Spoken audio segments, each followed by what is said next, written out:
Hello friends, स्वागत है आपका एक बार फिर से अनाया फार्मेसी मेडिसिन चैनल में, जहां मैं देता हूं आपको मेडिसिन के बारे में जानकारी। तो आज मैं एक मेडिसिन और लेकर आया हूं और मैंने एक वीडियो में भी पहले उसकी टैबलेट के बारे में बात किया था, यानी कैनाकोड टैबलेट के बारे में। तो आज हम बात करेंगे कैनाकोड इंजेक्शन के बारे में।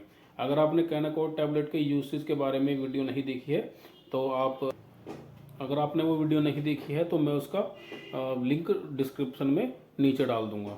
तो आज की वीडियो में हम बात करेंगे कैनाकोड इंजेक्शन के बेसिक यूज़ के बारे में, डोज, साइड इफ़ेक्ट और उसकी वार्निंग क्या क्या होती हैं। तो सारी इन्फॉर्मेशन जानने के लिए मेरे साथ वीडियो में बने रहिए और उसके हम आखिर में हम उसके लेवल की स्टडी भी करेंगे कि क्या क्या उसमें होता है और कैसे इसको इस्तेमाल किया जाता है और क्या क्या उसकी कंडीशन होती हैं, स्टोरेज कंडीशन। तो सबसे पहले बात करें कैनाकोड इंजेक्शन, जो कि आप मेरे हाथ में देख सकते हैं, 40 मिलीग्राम में आता है, यानी 1 ml में 40 मिलीग्राम।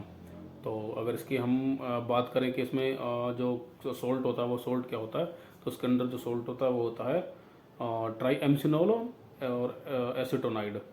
और बाकी ये अबोट फार्मास्यूटिकल प्राइवेट लिमिटेड द्वारा बनाया जाता है, जो कि ट्राईएमसिनोलोन और एसीटोनाइड जो ये मेडिसिन होती है या सोल्ट होता है, ये एक ग्लूकोकोर्टिकोस्टेरॉइड होता है, जो कि क्या करता है कि हमारे शरीर में किसी भी एलर्जिक रिएक्शन और इन्फ्लामेशन को कम करता है या उन केमिकल मैसेंजर को ब्लॉक करता है जिनकी वजह से रेडनेस, स्वेलिंग और इन्फ्लामेशन होती है बॉडी के सेल या टिश्यू में। फ्रेंड्स, अगर हम कैनाकोड इंजेक्शन के बेसिक यूज़ के बारे में बात करें तो इस इंजेक्शन को wide variety of medical condition में और सीवियर से सीवियर एलर्जिक रिएक्शन में भी इसको किया जाता है और स्किन डिजीज़ में भी इसको किया जाता है। तो अगर हम बात करें एक एक करके तो किन किन कंडीशन में इसको इस्तेमाल किया जाता है, तो इसको एलर्जिक रिएक्शन में इस्तेमाल किया जाता है, अर्थराइटिस, ऑस्टियोआर्थराइटिस, गाउट यानी गठियाबाज जिसमें यूरिक एसिड इकट्ठा हो जाता है।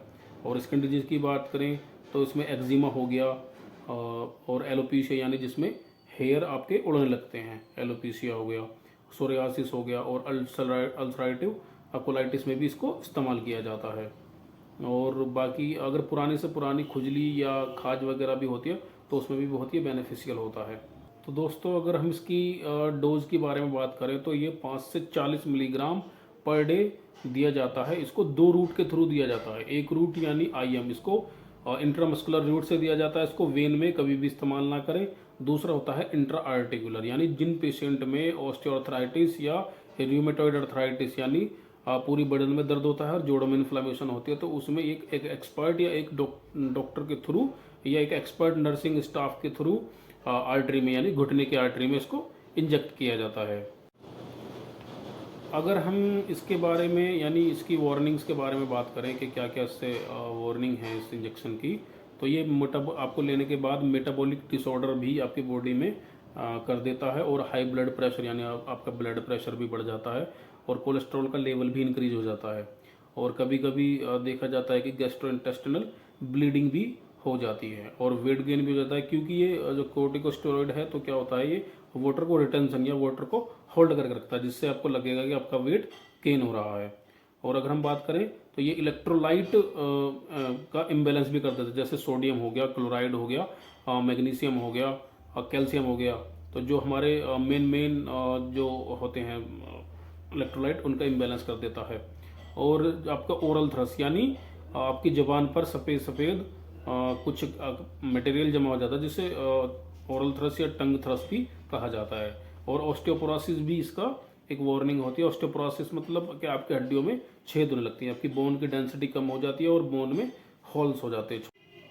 तो फ्रेंड्स, अगर हम इसकी लेवल की स्टडी करें तो ये इसकी कुछ इस तरह से लेवल होता है कि इसमें जो होता है ट्राईएमसिनोलोन यानी 40 मिलीग्राम होता है और benzene alcohol 0.9% weight by volume होता है और ये स्टेराइल होता है और उसको आप 30 डिग्री सेल्सियस से ज़्यादा जगह पे स्टोर नहीं कर सकते। और इसको इस्तेमाल करने से पहले आपको हिलाना होता है और आपको इसे खुद एडमिनिस्टर नहीं कर सकते, यानी आप इसे घर पे एडमिनिस्टर नहीं कर सकते। इसको एडमिनिस्टर करने के लिए एक एक्सपर्ट का होना ज़रूरी है या एक एक्सपर्ट नर्सिंग स्टाफ या डॉक्टर का होना ज़रूरी है। तो आप इसे खुद से इस्तेमाल ना करें। बाकी आप इसको इस्तेमाल करने से पहले अपने फिजिशियन से एक बार सलाह ज़रूर लें। और अगर हम इसकी बात करें वार्निंग की, तो ये छोटे बच्चों में नहीं दिया जाता, ये एडल्ट्स में दिया जाता है या बड़े लोग होते हैं उनमें ही दिया जाता है।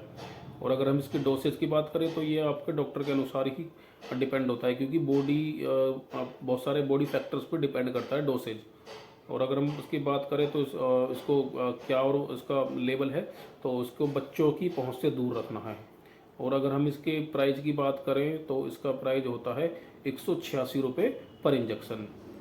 तो दोस्तों, आज की वीडियो में हमने सीखा कैनाकोट इंजेक्शन के बारे में, जो कि सीवियर मेडिकल कंडीशन में इस्तेमाल किया जाता है और बहुत सारे स्किन डिसऑर्डर्स और स्किन डिजीज में इस्तेमाल किया जाता है, गाउट में इस्तेमाल किया जाता है, अर्थराइटिस और रियोमेटॉइड अर्थराइटिस में इस्तेमाल किया जाता है। तो हमने इसके बारे में सीखा।